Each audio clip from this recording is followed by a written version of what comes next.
Hey, welcome back to the channel. I'm your host, Bunnysmacker, and today I'm reviewing the Castlevania Dominus Collection, a compilation package that includes all three Castlevania titles originally released on the Nintendo DS: Dawn of Sorrow, Portrait of Ruin, and Order of Ecclesia. The bundle also includes the 1988 arcade game Haunted Castle, as well as a new reimagining of this title, featuring improved graphics and gameplay mechanics, called Haunted Castle Revisited. It was released on August 27, 2024 on PC, Steam, Nintendo Switch, PlayStation 5, and Xbox Series X and S. So, like my previous review of Castlevania Advance Collection, I'll start by quickly going over the extra games: Haunted Castle and Haunted Castle Revisited. So for the original Haunted Castle from 1988, the movement is probably the biggest knock against the arcade game. It's weird because while the movement in the NES Castlevanias can also feel slow and delayed, it always felt more deliberate and like a design choice to me. While here in Haunted Castle, it makes the game feel more like an ancient relic.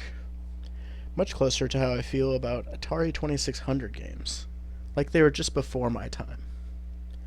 The intro story is kind of funny because it's basically the biggest video game trope there is. It's shared with Ghosts and Goblins and Super Mario Bros. The bad guy captured your girlfriend. Just here, the bad guy is Dracula.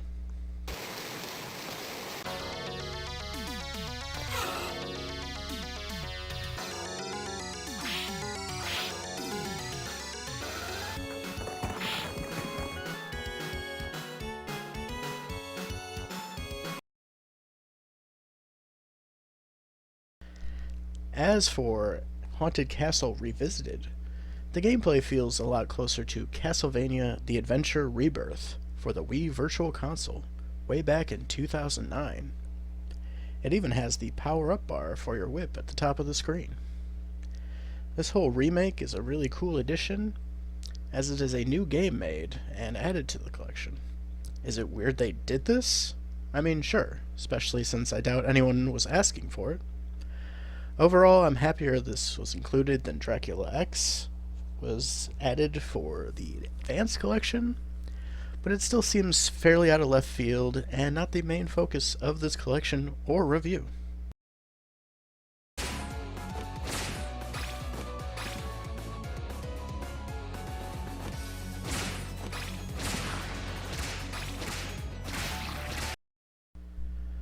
Dawn of Sorrow is the sequel to my favorite Castlevania game, Aria of Sorrow, where we again take control of Soma Cruz, who has the power to collect souls from his enemies. The big changes here to the soul system is collecting more than one of any type of soul can level it up. Also, there is a weapon creation where you can combine certain souls to certain weapons to make new ones. Normally, I find crafting to be something to avoid, but for some reason here, I enjoy it. Possibly because it's fairly limited, so it doesn't feel overwhelming. I honestly forgot how fun this game is to play.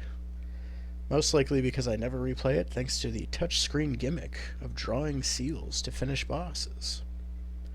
I think Konami's answer to fix this, by now making them QTEs, was actually a worse way to do it.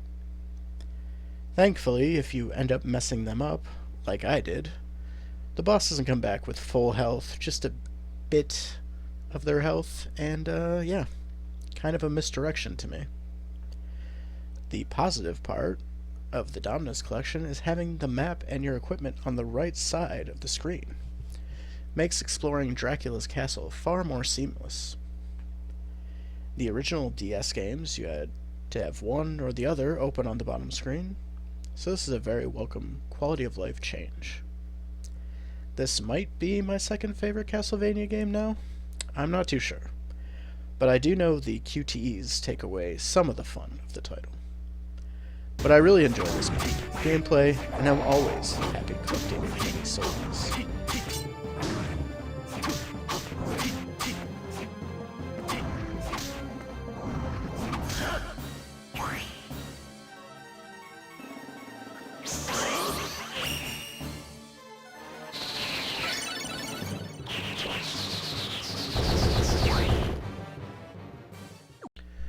Portrait of Ruin is a title I really enjoyed when it originally came out.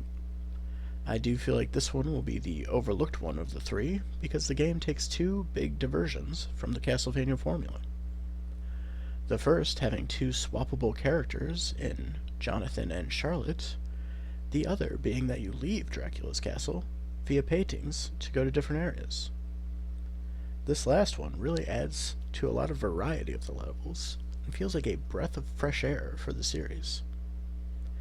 Having the whip vampire killer back in the hands of Jonathan does keep me from using anything else I acquire in the game, but that's more of a me thing. Charlotte using magic attacks made it so I usually used her during boss fights. Unfortunately, the maps that aren't the main castle tend to be a bit too linear, and much like Symphony of the Night and Harmony of Dissonance, the game ends up reusing some of the map at the end. The biggest thing keeping it from being my favorite out of the three is the quest system. I find it fine to start, but it gets a bit tedious as the game progresses. Overall, still, probably my second favorite out of the three Metroidvanias in this collection.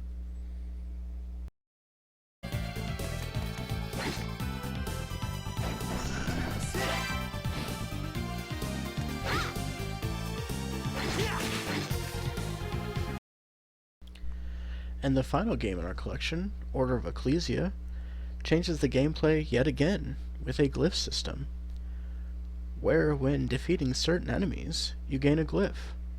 This can be a weapon or a spell, and most of these can be combined to create interesting attacks.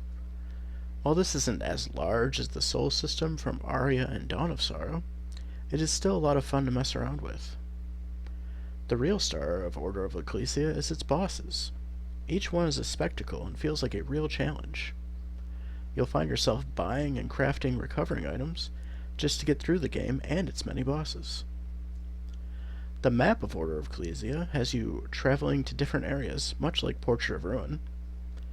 In this one, you'll be rescuing villagers and making what amounts to a home base. Here you can take quests and craft items with the help of your newly acquired townsfolk. Expect Order of Ecclesia to take up the most time out of the three games, with a good portion of that being listening to people tell you their life story.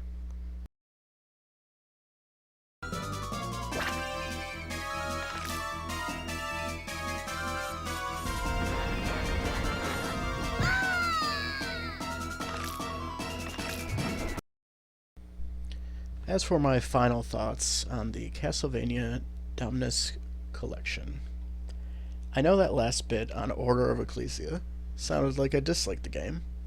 That's not really accurate. I just like parts in the other two more, especially Dawn of Sorrow's map and soul system.